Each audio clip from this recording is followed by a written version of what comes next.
Good evening, everyone. I'm Brian Trumbore with your nightly review for Wednesday, February 6th. It's 4 o'clock p.m. Eastern Time. And the markets finished essentially unchanged, with the Dow Jones up 6 points to 13,986, S&P 500 about unchanged at 1511, NASDAQ at 3167. Gold at $16.78, up $5. Oil $96.78. 10-year Treasury 1.96%. And I have to mention, today being Wednesday, the bull-bear reading, the bulls, this is the investors' intelligence reading. Bulls came in at 54.7, ticked up. Bears went down 21.1. So you have a spread of over 33, and again, 30 is the danger level. It's a contrarian indicator.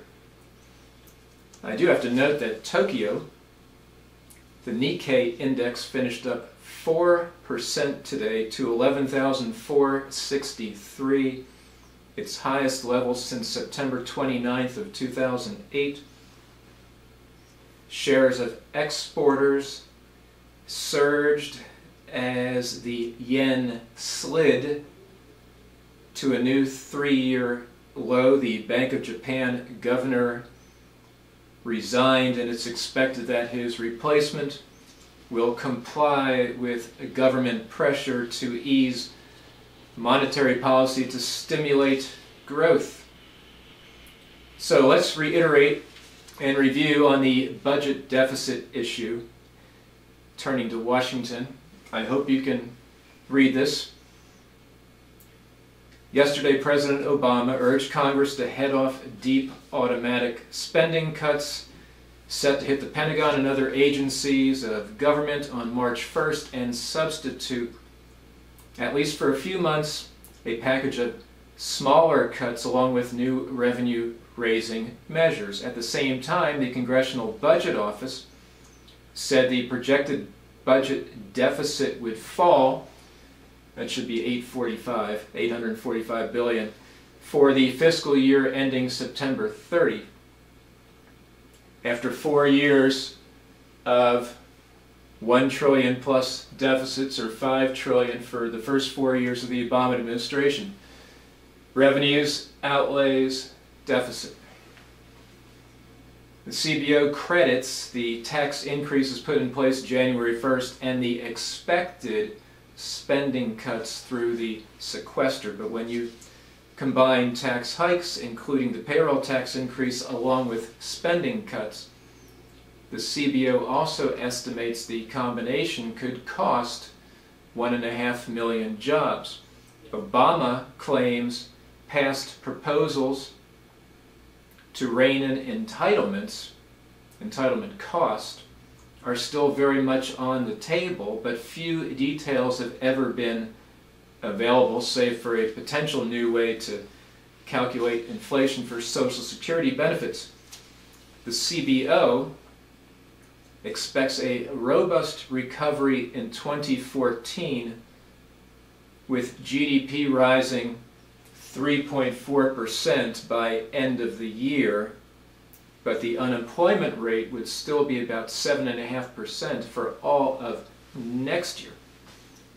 And debt as a percentage of the overall economy will stabilize around 76% by end of this year. Republicans led by Paul Ryan want to see the sequester hit and then work on the continuing resolution to fund the government through September. House Speaker John Boehner said at some point Washington has to deal with its spending problem. I've watched them kick this can down the road for 22 years that I've been here. I've had enough of it. It's time to act. From an editorial in the Washington Post, in part. So, President Obama's call Tuesday for an interim deal that would put off sequestration pending a broader long-term deficit reduction plan is welcome, indeed overdue. Republicans in Congress had all but accepted sequestration out of their professed desperation for some spending cuts, any spending cuts. Mr. Obama cannot responsibly let that happen, especially in the wake of a report showing that defense spending plunged in the last 3 months of 2012, dragging the economy down a bit with it. What was missing were specifics. Exactly what would Mr. Obama put in the smaller package of spending cuts and tax reforms that he proposes? He doesn't want to present a detailed plan before the GOP agrees to deal on his terms. House Speaker John Boehner doesn't want to talk about a short-term deal that includes any new revenue. How to get the two parties from here to there is a challenge, to say the least, but Mr. Obama may have contributed Tuesday in two ways. First, he rhetorically de-escalated the drama, saying that he and Congress could keep on chipping away at this problem together as Democrats and Republicans. Second, he indicated that the combination of entitlement cuts and revenue raising through tax reform that he and Mr. Boehner discussed during their year-end fiscal cliff negotiations is still on the table. No doubt some in Mr. Boehner's party, having seen previous grand bargains fail, or believing that their embrace of sequestration has given them leverage over the president, will be tempted to dismiss Mr. Obama's overture. But it would be a tragedy for the country to leave it untested. The reason was laid out clearly Tuesday by the Congressional Budget Office. In its latest report on the nation's fiscal health, the nonpartisan office reported that deficits will decline through 2015, but an aging population and rising health care and interest cost will propel the national debt higher soon thereafter to 77% of the economy by 2023 and rising. This would have serious negative consequences, the office noted, which is, putting it mildly, and yet another reason for Mr. Obama to take the lead. So again, revenues, outlays, back in 2007 a deficit of $160 billion, $458 billion, boom, 1.4 trillion, 1.3, 1.3, 1.1, 5 trillion over these 4 years, roughly 6 trillion over the first 5 years of the Obama administration. This, again, should be 845.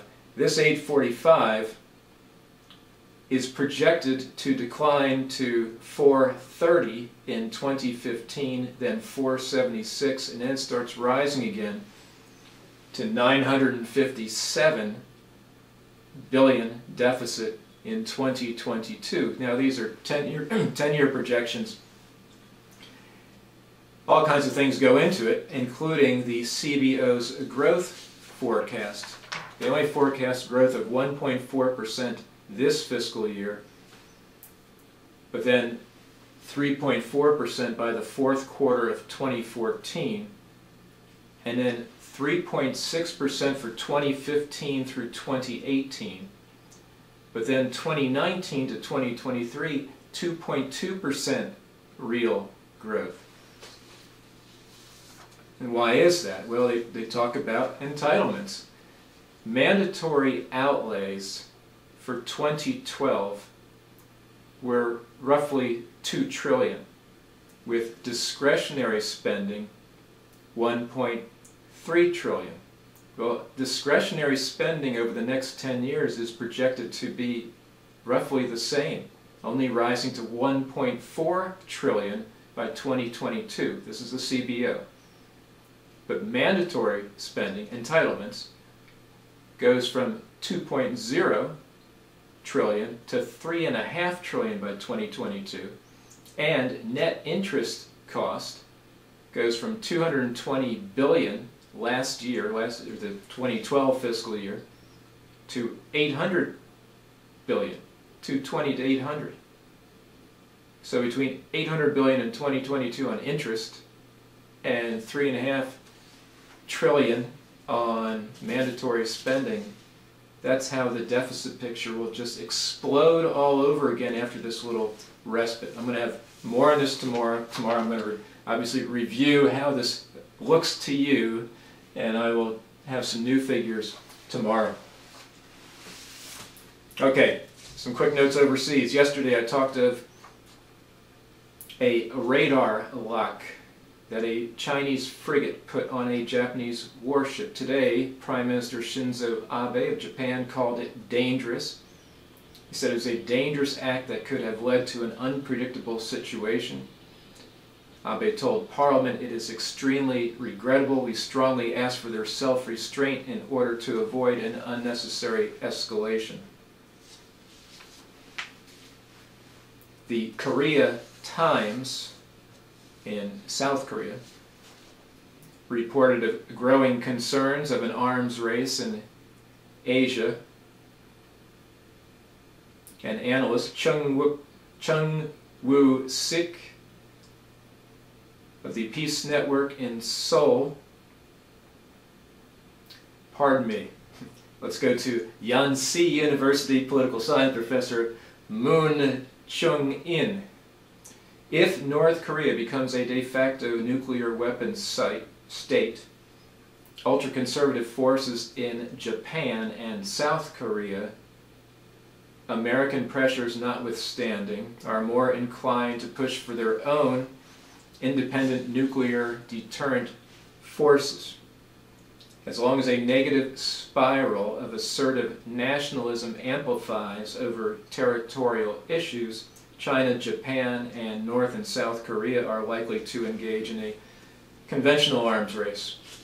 It's definitely coming. For its part, China's state-run Global Times newspaper raised the prospect that the relationship between Pyongyang and Beijing might break down should North Korea conduct a nuclear test. The paper editorialized, the test would be of no benefit to Pyongyang. North Korea would face an even worse situation, but China could find some ways to compensate for geopolitical losses. The paper continued, if North Korea insists on a third nuclear test despite attempts to dissuade it, it must pay a heavy price. The assistance it will be able to receive from China should be reduced. If Pyongyang gets tough with China, China should strike back hard, even at the cost of deteriorating bilateral relations. Though, as one analyst put it, they are really upset. Avoiding instability is China's main concern in the Korean Peninsula, but editorials are a great way to let off steam. The P5+1, that's the 5 permanent members of the UN Security Council, Russia, China, France, Britain, and the United States, plus Germany, have agreed to hold talks on Iran's nuclear program in Kazakhstan on February 26. A senior U.S. official said that the agreement was positive, but that we'll be looking to see if they are prepared to engage seriously. Very doubtful. Their brilliant stall game continues. A prominent Tunisian opposition leader, Chakri Belaid, was shot dead outside his home in Tunis today, sparking angry protests by thousands of his supporters and attacks on offices of the ruling Islamist party. The president, who is Islamist, called it an odious assassination, while the Islamist party chief said the killers wanted a bloodbath. The prime minister described the murder as an act of terrorism. France's President Francois Hollande said the murder had robbed Tunisia of one of its most courageous and free voices. Recently, there has been a big rise in violence in Tunisia. No one's happy over the new government there. In Lebanon, there are reports that of 250,000 refugees from Syria. But I bring this to your attention because it's expected to double by May. And And I got to tell you, having been there a few times, Lebanon cannot handle 500,000 Syrian refugees. They're having a tough enough time as it is handling 250,000. Back in the States, the U.S. Postal Service plans to end Saturday delivery of first-class mail by August. In its latest cost-cutting drive, an attempt to trim $2 billion a year, the USPS will still deliver parcels 6 days a week. That service, the parcel service, has grown by 14% since 2010. But the USPS lost nearly $16 billion last year, and since 2006 the agency has reduced its costs by about $15 billion and cut its workforce by 28%, the equivalent of 193,000 jobs, but obviously it's not enough. For 50 years we have been told to cut down on lard and butter while eating more sunflower oil and margarine. But now, U.S. scientists are questioning the conventional wisdom and asking whether margarine might have been more harmful for us all along. You see, sports fans, there's a new analysis of a study in the late 1960s and early 1970s, some of the data from which had been missing for decades has revealed that people who followed the standard advice and substituted margarine in place of butter died sooner than those who made no change to their diet. These are researchers from the National Institutes of Health in the U.S., which is in the British Medical Journal. And they say their findings could have important implications for worldwide dietary recommendations. Very quickly, I have to do this delicately. It's Black History Month. I'm very proud of this. Do you know who that is? That is First Lieutenant Vernon J. Baker. Back in 1996, I was reading a U.S. News and World Report story by Joseph Galloway, and the same Joseph Galloway who co-authored the book We Were Soldiers Once and Young, turned into the great movie, but the best war book of all time, in my opinion. Anyway, Galloway in 1996 wrote this piece on 7 black Americans who were finally receiving the Medal of Honor, though only one, Vernon Baker, was still alive.